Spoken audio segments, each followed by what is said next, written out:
umaga po sa inyong lahat. Ako pong muli si Pastor Bong, bumabati na isang mapagpalang Friday morning sa ating lahat. The topic that we're gonna learn today is this. How does my relationship with the Lord affect what and how I hear from Him? How does my relationship with the Lord affect what and how I hear from Him? Simpleng tanong lang yan. Marami sa ating nagtatanong. For some of us, we don't know. For some of us, we really doesn't know how it affects our relationship sa ating Panginoon Diyos, kung ano ang ating naririnig at papaano natin ito naririnig sa Kanya. No? Alam niyo po yung mga ganyang what the Bible says about ano ang sinasabi ng Bible tungkol sa deep relationship natin sa Panginoon. Okay. Sabi niya, how does my relationship with the Lord? Okay. Ano daw yung relasyon natin sa Panginoon Diyos? Papaano naaapektuhan yung relasyon natin sa Panginoon sa mga bagay na naririnig, sa mga bagay na nakikita natin sa ating Panginoon Diyos? Naririnig, nakikita na nangyayari sa buhay natin.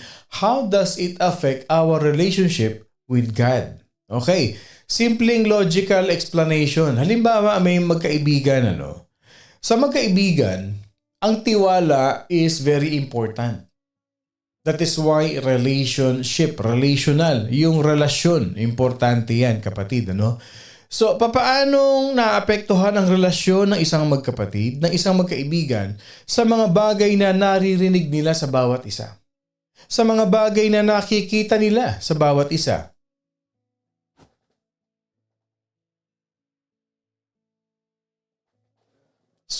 Papaano daw naaapektuhan yung kanilang relationship? Okay. Kagaya na sa magulang, sa kanilang anak.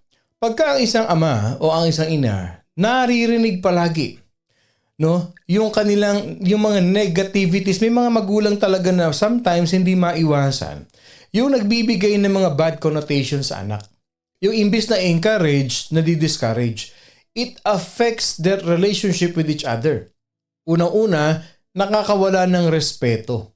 Na kung yung sarili mong anak ipinapahiya mo sa karamihan ng tao, or sa magkaibigan, yung bang pagka ikaw ay nagsalita, wala ka nang isinasaalang-alang na kahit may kaharap na tao, it affects how he hears from you, what he hears from you, it affects your relationship.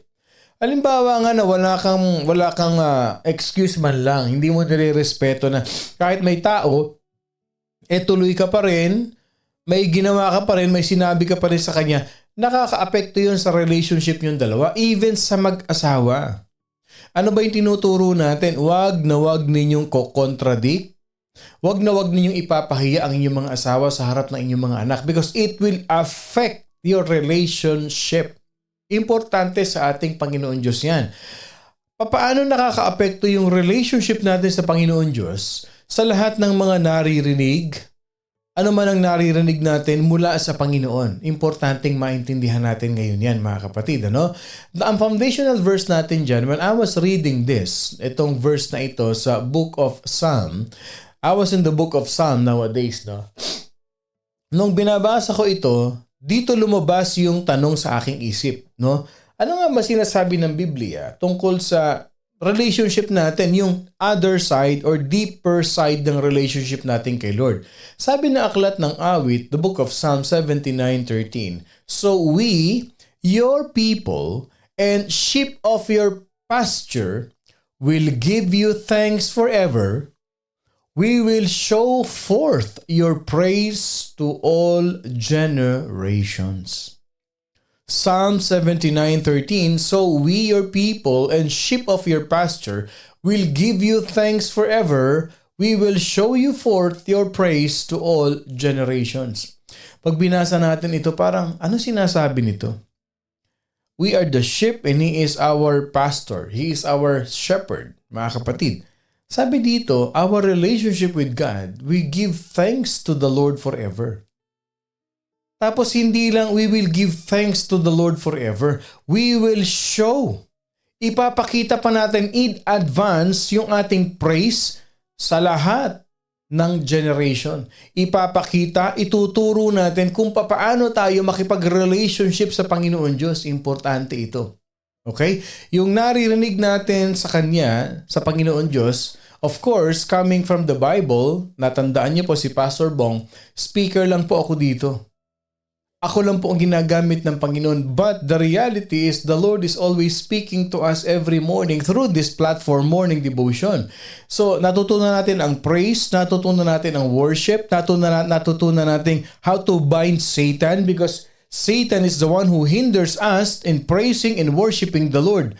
So, ano ang takbo ng usapan natin as we close today, mga kapatid? How do we, how does our relationship with the Lord maapektuhan yung naririnig na natututunan natin everyday? Tandaan natin ito. Wag niyong kakalimutan. Kung meron ng pinaka-importanting bagay, aspeto ng inyong buhay, it is none other than our relationship with God. Yung relationship natin kay Lord. Our relationship with God is the most important aspect of our lives. Why? Because it affects greatly what we hear when we pray and every time we listen to Him. Pag yung ating relationship kay Lord sobrang intimate, tandaan nyo kapatid, when we pray, whenever we listen to Him, dinig na dinig mo. Ramdam na ramdam mo.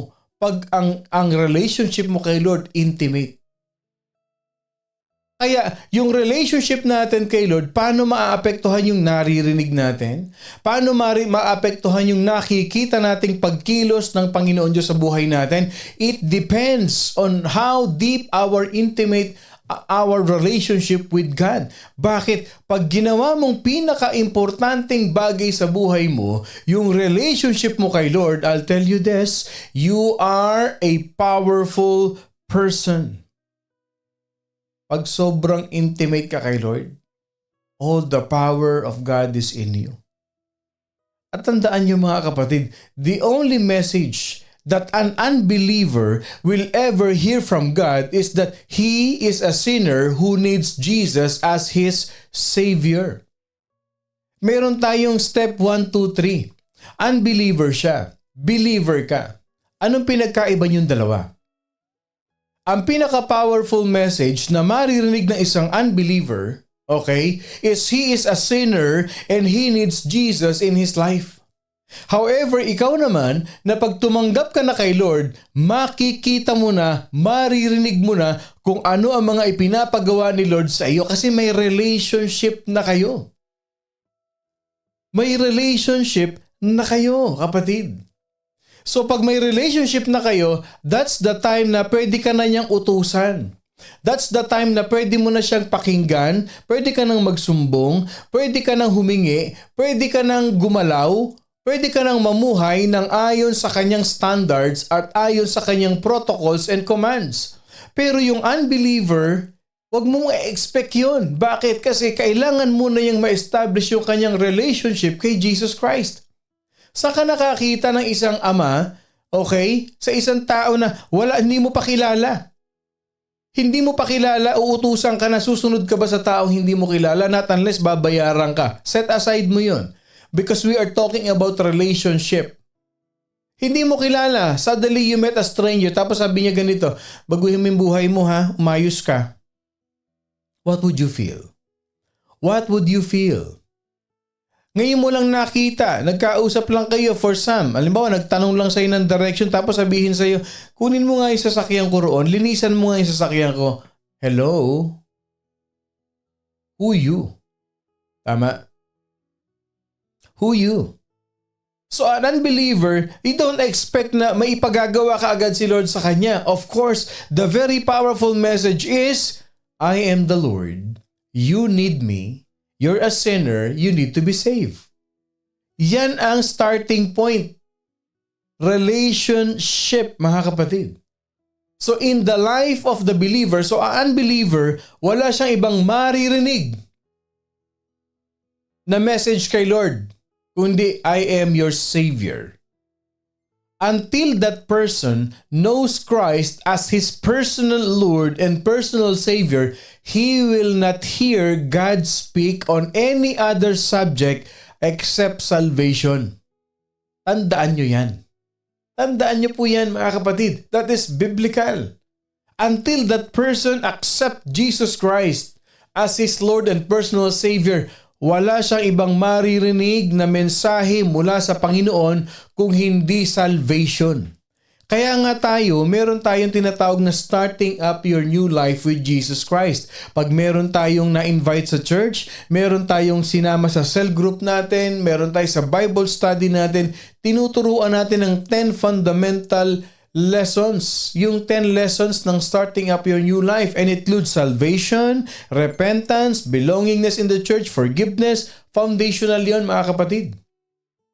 But the very first thing that he will hear is the subject of salvation.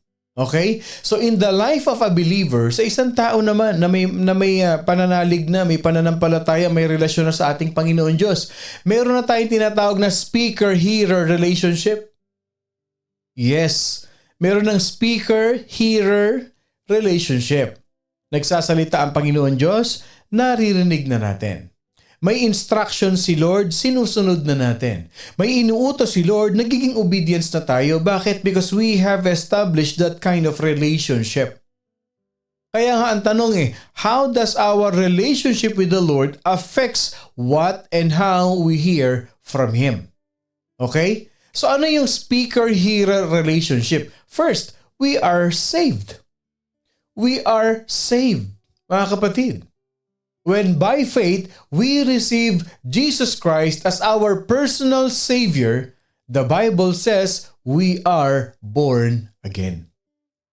The Bible says we are born again. Bibigyan ko kayo ng malinaw. Okay? I hope and I pray na ma-deliver natin ito ng napakalinaw. Okay? May relationship ka na. Okay?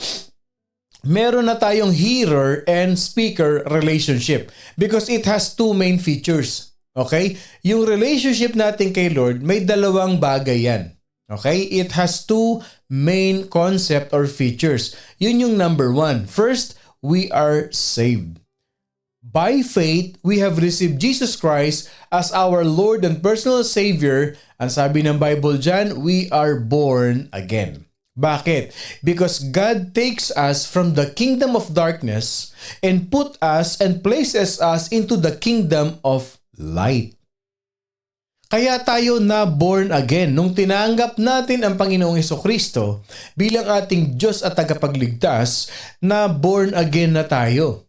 Inalis na tayo ng Panginoon Diyos sa madilim at nilipat na tayo sa liwanag. At ano nangyari sa atin? The moment that we become born again, we become children of God. Anak na tayo ni Lord. So, nung tinanggap natin si Lord, ano ang na-experience natin? Yun ang tinatawag na salvation experience. Yung salvation experience, yan ang foundation, yan ang entry point ng ating relationship kay Lord. When you accepted the Lord, meron ka ng salvation experience, meron ka ng born again experience, tinanggap ka na ni Lord sa kanyang kaharian bilang kanyang anak. So, ang ibig sabihin nito, you can boldly say that Jesus is now my personal, my faithful, and merciful high priest. Siya na ang ating tapat, merciful, maawain, gracious, punong-puno ng biyaya, ating Diyos. Not only that, when you experience the salvation experience, when you receive the born-again experience, He is now our Father. At pagtatay mo na si Jesus Christ, ma-enjoy mo na yung what? Yung tinatawag na intimate communication. Hindi ba ninyo napansin, nung hindi pa kayo born again, nung hindi pa kayo tumatanggap sa Panginoon, parang hindi nyo gaanong nararamdaman yung power ng prayer. Yung power ng prayer. Tapos nung na-born again kayo, parang there is something that changed. There was something that really unexplainable. Ang hirap ipaliwanag, bakit ganito? Nung hindi pa ako tumatanggap sa Lord, lagi naman akong nagdadasal. Every 6 p.m. Nakaluhod ako, nagdadasal ako, bumubuka ang bibig ko. Pero nung na-born again ako, every time I pray, hindi ko mapigilan na tumutulo yung luha ko, na hindi ko maintindihan kung masaya ako, na kahit masaya ako, naiiyak ako. Alam niyo kung bakit? Kasi na-enjoy mo na yung intimate communication yun ni Lord eh. Dati kasi salita ka lang ng salita pero hindi ka naririnig. Kasi wala pa kayong relationship. Nag-iingay ka lang.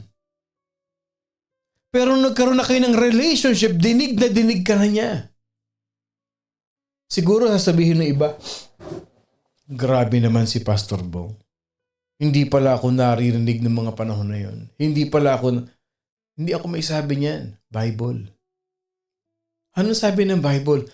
Not anyone that calls on my name, Lord, Lord, Lord. Eh, ang Bible may sabi. Ano sabi ni Lord doon? Hindi ba?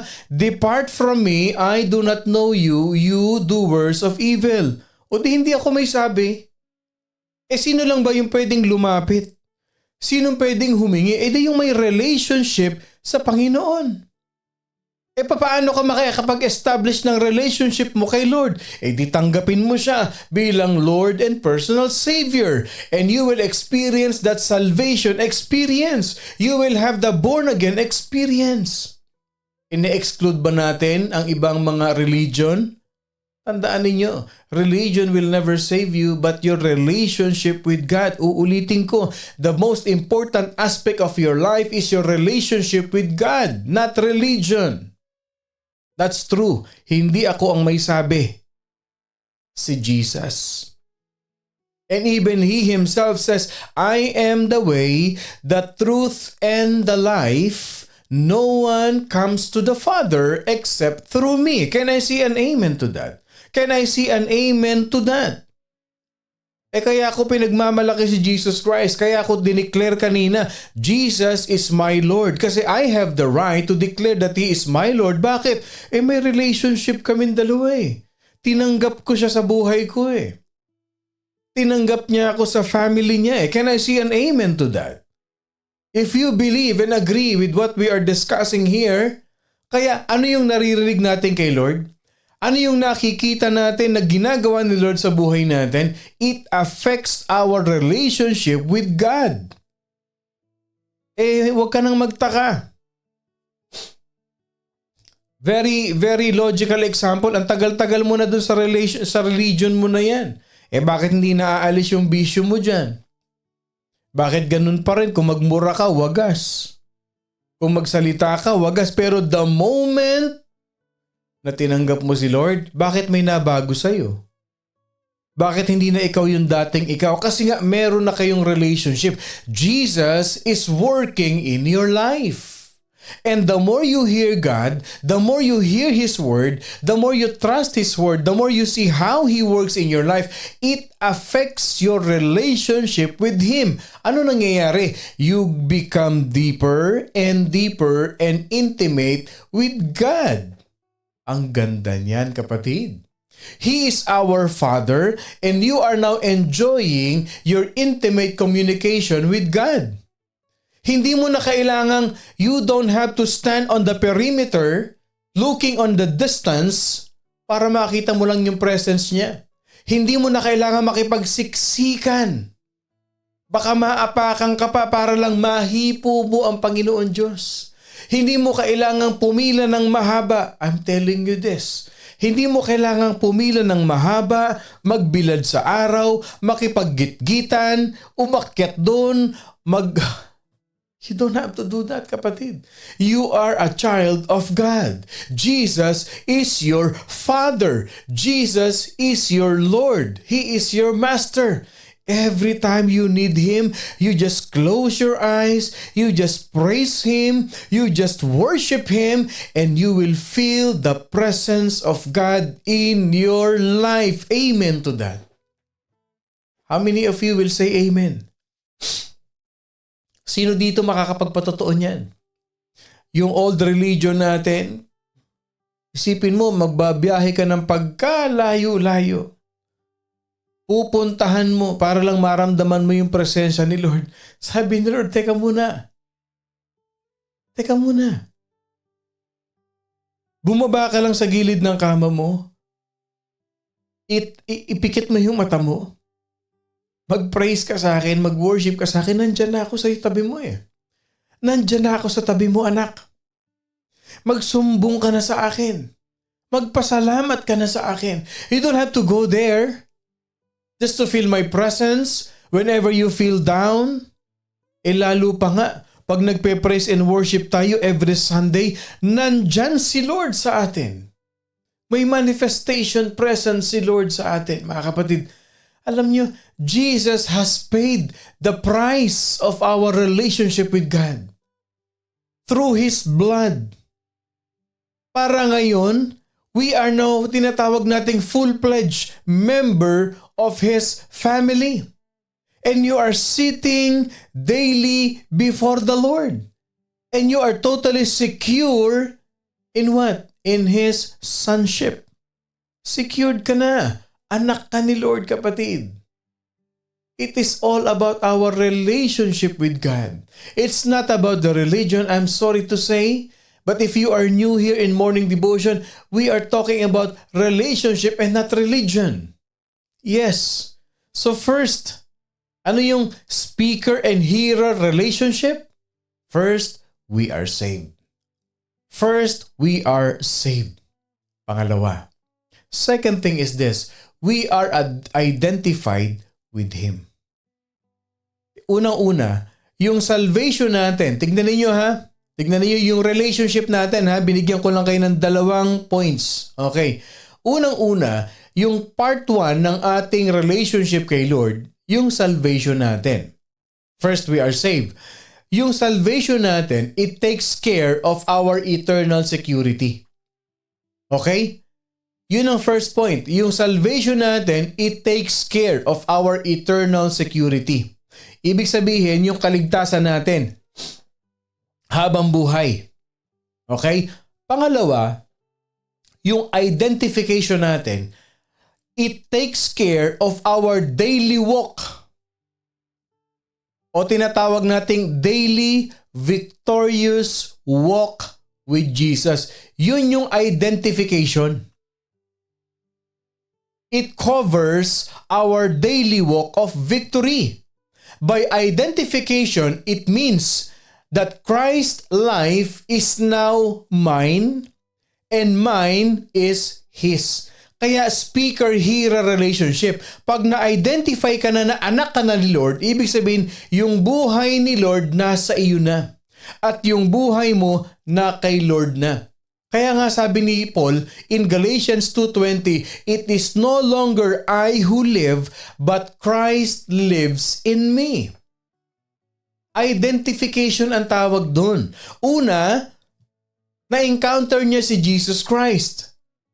Tinanggap niya yung salvation. Naranasan niya yung born again experience. Hindi ba na-encounter ni Paul? Kaya nga siya nag-obey kay Lord eh. And then the second part ng kanilang relationship, he has been identified with Christ. Kaya ikaw at ako, we are identified with Christ. So anong identification natin? It is no longer I. It is no longer you. But Christ lives in me. Christ lives in you. Ang identification mo na ganito, I am a child of God. Yung nangyari kay Jesus Christ sa krus ng Kalbaryo, nangyari din sa atin. How can you say that, Pastor? Yung nangyari kay Jesus sa cross, nangyari din sa akin the moment I receive Him. Nung tinanggap ko si Jesus Christ, nangyari din sa akin. Oo naman. Makinig ka. Si Jesus Christ na crucified. Christ was crucified. You and I were crucified. Ipinako na sa krus yung ating kasalanan. Our sins are already crucified. Christ was buried, nilibing na si Jesus Christ. Yung luma mong pagkatao, inilibing mo na. The old has gone, the new has come. Pero may tinatawag na resurrection. Christ was raised. At ikaw, na-identify ka na anak ng Diyos, binigyan ka na ulit ng panibagong buhay. You are resurrected by the blood of Christ. Yung kasalanan mo pinako, yung lumang pagkatao mo nilibing na, at ang bagong pagkatao mo, ito na. Christ was crucified, Christ was buried, and Christ was raised. Yun yung resurrection. Kaya pag born again ka na-experience mo na ang salvation ni Lord, pinatawad na ang kasalanan mo kapatid, your sins has been crucified, your old self has been buried, and you are now a new creation. Ang tanong kasi ganito, bakit binubuhay mo pa yung nailibing na at bakit mo binubunutan ng pako yung kasalanan na ipinako na? That's the reality. Huwag mo nang bunutin yung kasalanang ipinako na sa krus. Huwag mo nang hukayin yung dating ikaw. Bago ka na. You are a new creation. Yung dila mong makasalanan, pinako na yan. Yung pangit mong ugali, inilibing na yan. So how does your relationship with God affects what and how you hear from Him? You go deeper, you go intimate with Him. Yun kapatid. So though our identification with Jesus Christ, we can come gladly, we can come boldly because we know that we have been accepted by our Savior. Not because of our behavior, but because of our faith, but because of our belief in Him, kung ano yung tinapos niya sa krus. Tinanggap tayo ni Lord hindi dahil mabait ka. Pinatawad ka ni Lord hindi dahil marami kang pinag-aral. Tinanggap ka ni Lord, pinatawad ka ni Lord hindi dahil marami kang tinulungan, marami kang binayaran, not by works, but tinanggap tayo ni Lord. Pinatawad tayo ni Lord, sinave tayo ni Lord because of His grace. Because of His grace. Because of His grace. Kaya hindi ka pwedeng magyabang. Hindi ka pwedeng magmalaki. Kung may ipagyayabang ka man, walang iba kundi yung relationship mo kay Jesus. And when we have relationship with God, we can approach Him with confidence and with great assurance. Can I see an amen to that? Can I see an amen to that? Sabi ni Marites, yes, true po, Pastor. Amen. Simple lang, ano? Paano naapektuhan yung relationship natin? Pagpatuloy tayong nakikinig. Pagpatuloy nating nakikita kung papaano kumikilos ang Panginoon Diyos sa buhay natin. That's very important. That is very, very important to us, mga kapatid. Because as we have learned yung mga life principle natin na pinag-aralan, pag aware tayo na yung presensya ng Diyos ay nasa atin, hindi ba't mas lalo tayong lumalakas? Hindi ba't mas lalo tayong na-energize? Ano sabi natin? Problema? Let's get it on. Let's get it on. The more problem, the more victory of opportunity. Yan ang anak ng Diyos. Bakit? Jesus is my Lord. Hindi ako pinababayaan ni Jesus. Problema ka lang, may Jesus ako. Pagsubok ka lang, may Jesus ako sa buhay ko. So the more intimate we God, the more intimate we have with God, the more we put God as our highest priority in our life, it determines the impact of our lives. Because we stand tallest and we stand strongest whenever we feel the intimacy of our relationship with God. Kaya pag intimate ang ating relationship kay Lord, hindi natin pinapalampas ang Sunday worship. Pag intimate ang relationship natin kay Lord, there is always that thirst, that hunger, that you always want to hear the Word of God, that you always want to receive the revelation of His Word. Kasi nga intimate kayo eh. Meron na ba kayong kaibigan na pag kaibigan mo itong taong ito eh, gustong-gusto mo siyang kausap kasi ang sarap kausap? Sige nga, survey lang before we end. Meron ba kayong kaibigan na you are always longing for that friend kasi whenever you are with him, whenever you are with her, pagkausap mo siya, ang sarap kausap. Sino sa atin dito yung may kanyang kaibigan? Yung ang sarap kausap. Okay. Sino dito yung may kaibigan na ang sarap kasama kasi pag kasama mo siya, wala kang gagastusin. Sagot niya lahat. Yun na lang. Okay. Sino yung may kaibigan dito na ganun? Yung pagkasama mo siya, kakain kayo, ako na bahala. Manonood kayo sine, ako na, sagot ko na. Ang sarap kaya ng ganyang kaibigan. Sino pwede makipagkaibigan sa akin yung ganyan? Sino may kaibigan o isa sa morning devotion family, merong ganyan. Yung gustong-gusto kanilang kasama kasi pagkasama kanila, o sabi ni Ate Lucrecia, yes po, kahit kwentuhan lang laging may sharing. Ang sarap kausap nung ganyan. Ang sarap kausap nung ganyan. Yung laging pagkakwentuhan mo siya, yung parang bang sumasabog yung utak mo. Yung parang bang ang sarap na, ang dami mong natututunan. Yung, sana all. Okay, sabi ni Kuya Ray, ako yun. Mahilig pala manlib. Best friend tayo, Kuya Ray, di ba? Best friend tayong dalawa, no? O, kita nga tayo minsan. Yung may kaibigan na ang sarap kasama kasi yung bang parang hindi mabigat kasama, yung bang ang sarap kasamang kaibigan. Okay. Sige nga, ako po, my BFF is my soulmate, the best. Yan. Si Aileen Williams yan, Inday. Oo. Di ba, amiga taday? Ayan, kaibigan ko yung mga yan eh. Sino ba? Sino ba yung mga brother Elmer? Ako po meron alam niyo kung bakit? Kung meron kayong kaibigan na ganyan, masarap kausap, masarap kasama, nililibre ka, tinitreat ka, how much more si Jesus? How much more if you will have an intimate, deep relationship with Jesus? Alam niyo ba kung gaano kasarap kausap si Jesus? Masarap. Yes.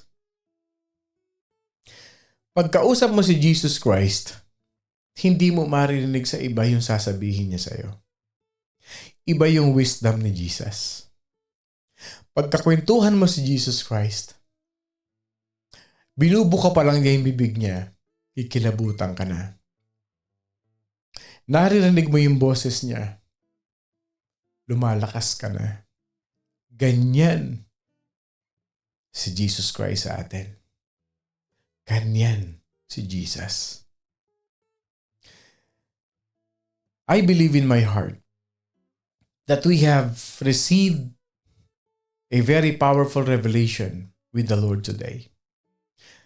How does our relationship with God affects how we hear and what we hear from Him?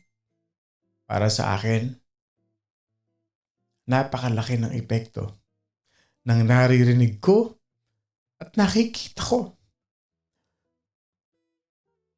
na ginagawa ng Diyos sa buhay natin. Have an intimate and deep relationship with God, kapatid. And you will enjoy the best fruit of the land.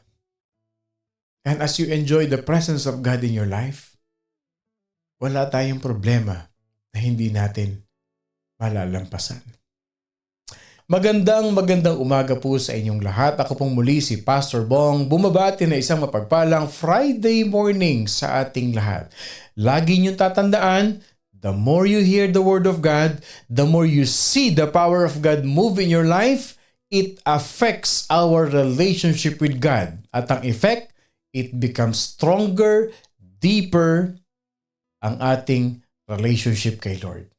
At wag na wag kakalimutan mga kapatid, we are indeed so much blessed by God. I love you all with the love of the Lord.